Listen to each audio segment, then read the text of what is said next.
Green Lantern number 20, written by Jeff Johns, art primarily by Doug Monke, but we also have guest artists of Patrick Gleason, Cully Hamner, Aaron Cooter, Jerry Ordway, Ivan Reyes, and Ethan Van Sciver. This is, of course, the ending of not only Wrath of the First Lantern, but all of Jeff Johns' Green Lantern work, even pre-New 52. So it's going to take a while because this is a super oversized issue. So we pick up Beyond Tomorrow at some point in the future, and we see a whole bunch of new Green Lantern recruits are being sworn in. They're saying the oath and all that.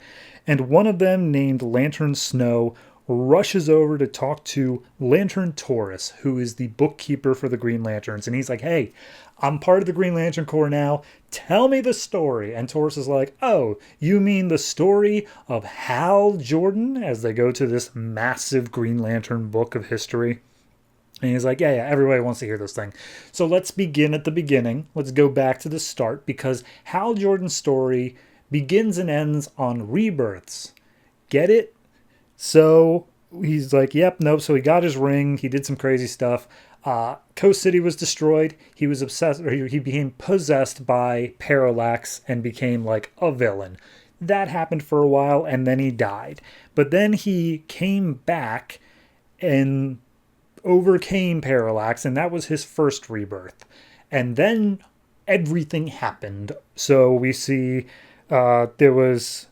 they fought back Parallax, they battled the Manhunters, the Green Lantern Corps didn't trust him, but he gained their respect. Sinestro made his own corps, and they had a war. Red Lanterns became a thing, the Orange Lantern became a thing, and then Blackest Night happened.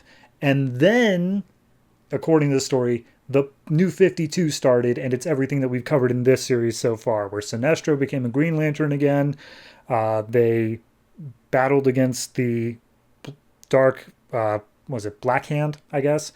And then they were sucked into the dead zone. And Hal Jordan went and he jumped off a cliff in the dead zone and he died. And then we cut to Sinestro, who is among the remains of Korugar. He rips off his Green Lantern ring, starts choking in space. And we see back and forth, Sinestro gets a Yellow Lantern ring and Hal gets a Black Lantern ring put on his finger. So then we go over to Oa, where the Volthoom is there, and he's just basically taunting the Guardians. He's like, hey, I picked up the the Great Heart, and it was where you guys put your emotions into when all of this began. And when you made it, it corrupted me because it spit out the first ring, and that was too much for any person to have. But now I've got it back, the very first lantern, which is what the Great Heart is, and I'm going to use it to A, get my ring back, which apparently one of the Guardians swallowed, I guess, so he just reaches down the throat and pulls it out, and B, he gives the Guardians back their emotions, and they're all just like, oh, I feel regret. This was a bad move. And he's like, yeah, you have no idea. So I'm going to use the big Green Lantern battery, and I'm just going to like reform the universe and all of existence as I see fit. And at that point, the Green Lantern Corps steps in, led by Guy, and he's like, nope, we're going to beat you up first. And immediately, Volthoom's like, maybe you've forgotten, I'm like all powerful, and I can make my constructs real. So then we see inside the dead zone real quick, and Hal came back. Black Hand disintegrated into nothing because he doesn't have his black ring anymore.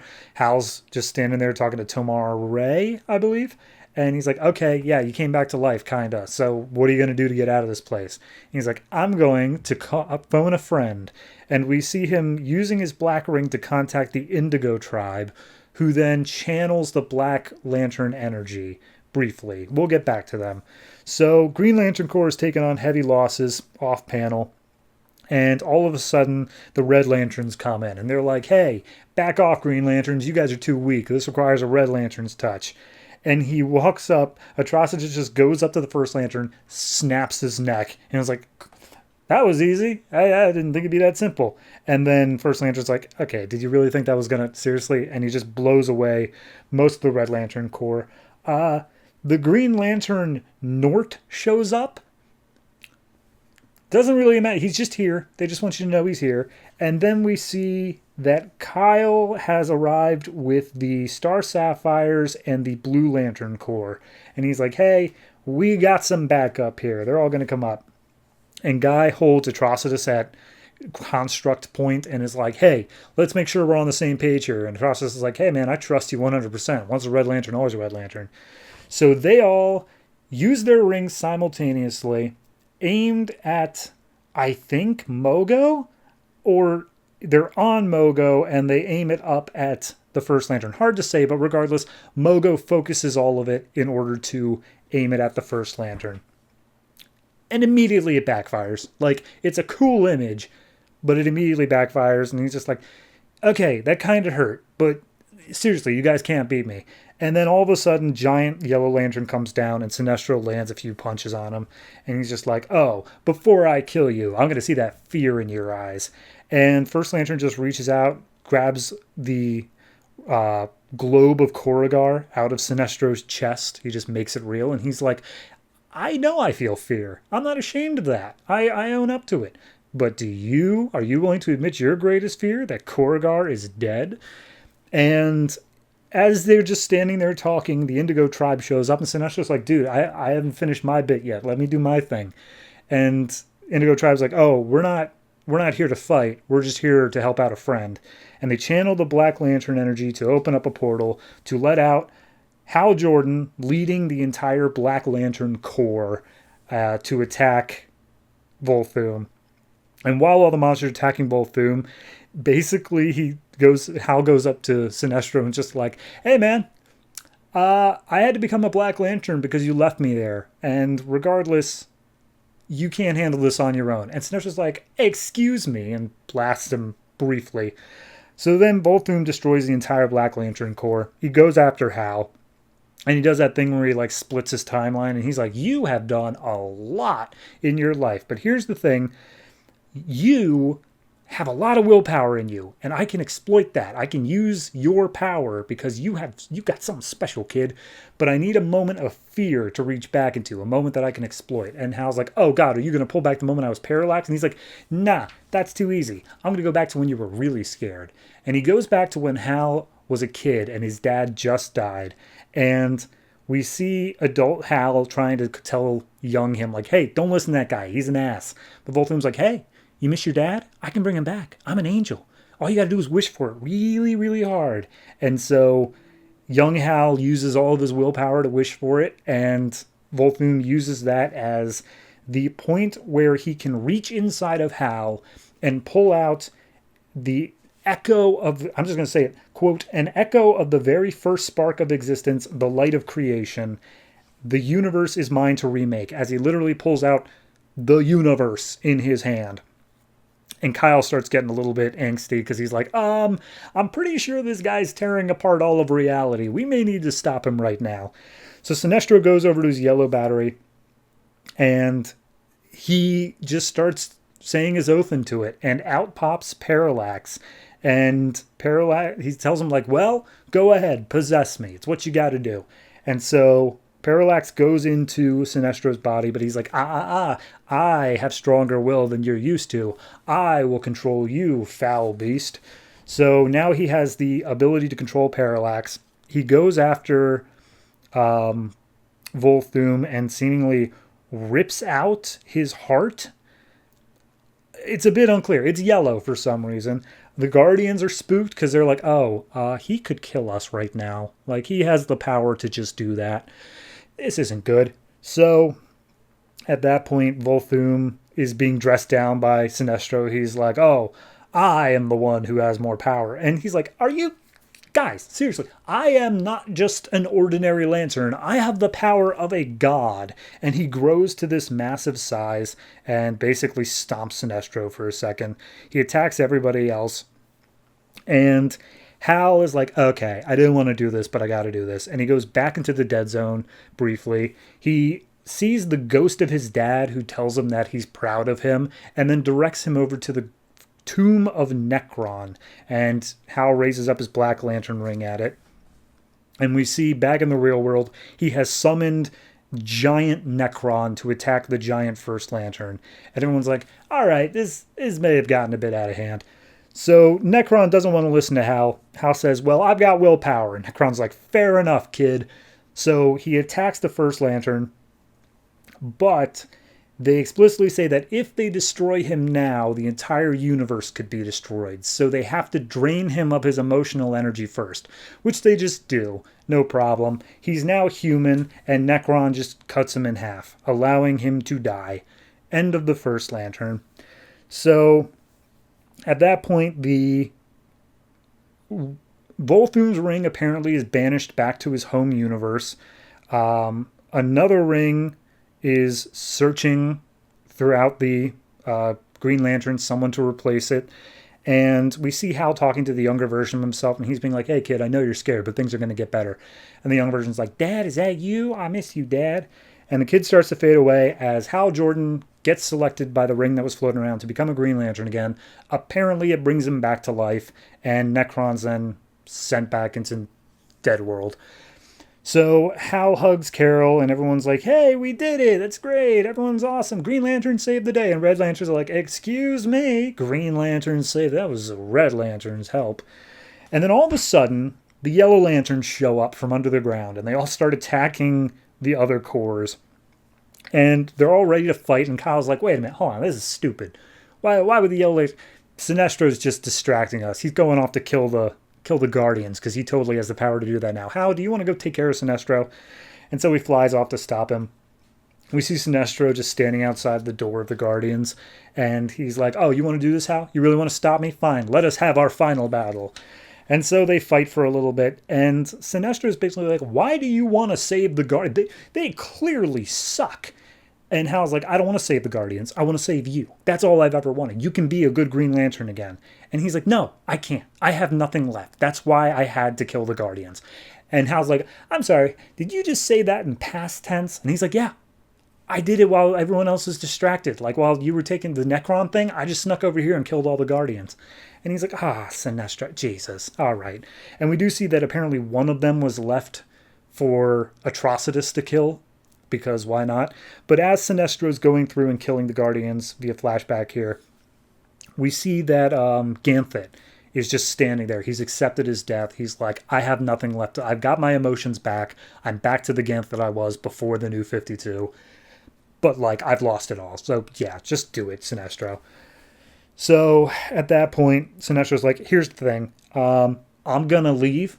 I'm leaving the Sinestro Corps under the guide of Arkillo. He'll be the lead of that. I'm just gonna, this universe is too much. Like, it's too little for me, honestly. I'm just gonna go off and, be a monk or whatever. And Hal's like, hey, Sinestro, were we ever really friends? And Sinestro says, that's the sad part, Hal. We'll always be friends. And so he disappears. And by the way, the other Guardians that were locked in that tomb for like however many years, they're now going to be the new Guardians that are like running the Corps. So that's a thing. Regardless, we cut back to the framing device. Book guy tells him like, yeah, well, that's the story. That's how it all happened. The end. And then Lantern Snow is like, well, now hold on. I want to see the Where Are They Now section. Like, I want to see what they did after the Corps. Like, what happened then? And he's like, fine. All right. Here's what happened. Guy became like a disgruntled biker guy, an intergalactic biker who just shares his old war stories. We see him in a bar, and all of a sudden this guy, Bolfunga, comes up and like is about to attack Guy, and Guy just one punches him out. We see that John and Fatality went back to Earth, and he became a senator, and he is far more remembered for the awesome things he did on Earth as a senator. Kyle literally became Space Jesus. He just used his White Lantern ring to heal everybody that came up to him with a touch. So, yeah. And Simon Baz, basically, it hints that he is going to be the one who trains the first female Lantern, Jessica Cruz, and we see that he unlocked potential of everyone that he met. And we see Atrocitus never quite stopped being a Red Lantern. Larfleeze, he got his family back, but he still is an Orange Lantern. Saint Walker, he got a new family, but he's still a Blue Lantern. And Indigo Tribe, the leader of her, what's her name? Iroke. I still can't remember how to say that. She eventually got totally healed, took off her indigo tribe ring, and is still loving and compassionate. And then we see that Hal and Carol got married. They had a kid named Martin Jordan, and they had kids as well, and they lived happily ever after. The end. And he closes the book at the end, and Snow's like, well, wait a minute, hold on. What about Sinestro? What happened to him? And the book owner is like, I think those pages got burned out a long time ago. We don't need to know about Sinestro. And we do see the hand of the bookkeeper is like very toned the same way as Sinestro's skin. So then we get one last flashback of Sinestro going into a cave where Larfleeze and Ganthet are. And Larfleeze is like, all right, as long as we got a trade, it better be a fair trade. And Ganthet's like, why in the world am I still alive? And he's like, because of this. And Larfleeze opens up his sack, and inside is Sade, the guardian that Ganthet loved. And so now they're back together, and Sinestro tells him, you will never come back. You are going to go to the far edge of the universe. You're going to live your life together, and I'm never going to see you again. Got that? And he's like, why are you saving us? And Sinestro just tells him, I know what it's like to lose everything. And he convinces Larfleeze that this is an okay trade because now Larfleeze has the greatest secret in the universe. And Larfleeze is like, I much rather material things, but okay, why not? So at that point, the bookkeeper says, well, Sinestro doesn't matter. What happened to him doesn't matter. This was the story of Hal Jordan. And we see a double-page spread of him becoming the Green Lantern back when Abin Sur crashed, and then a double-page spread of all the Lantern Corps, and it says, he was the lantern that started an everlasting fire. The end. Good Lord, that was long. Okay, so it was an ending. It was good. It was a good ending. I don't want to say, like, this wasn't a bad book. I think that the first Lantern wrap-up as a whole was kind of weak because it was more so just a, hey guys, let's take a look at all the things we did. Let's go down memory lane. What all did I do with Hal Jordan? And it was fine in that regard, but I came into this story 2/3 of the way through, post Blackest Night. Like, when the New 52 started, so I barely got exposure to almost anything that they were bringing back in this book. They brought back, oh, Sinestro's got Parallax, and oh, the Necron showed up. There's no connection to that for me. As a reader who hopped on with New 52, that doesn't quite work. And I understand. This is a love letter that Jeff Johns wrote to all of Jeff Johns' Green Lantern run. It's not supposed to be for the people who just jumped onto the New 52.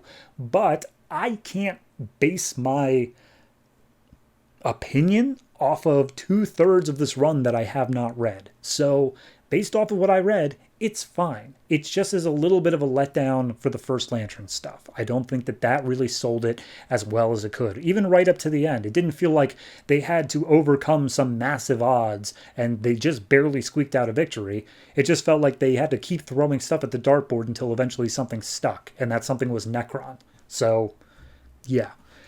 Overall, art is great. I like how the characters ended up, even though because of the way that comic books are written, there's no way that any of that stuff is actually ever going to happen. Like, they're never going to age up Guy into an old grizzled biker in a space bar. Like, that's just, I don't know. It's weird to me that they're saying this stuff immediately happened afterwards, and yet clearly we're never going to see it. But yeah, I mean, it's good. It's a solid wrap up. I don't think that it was disappointing at all, but I also think that it only really hits as hard as it does if you've really stuck with it since the beginning of Jeff Johns' run.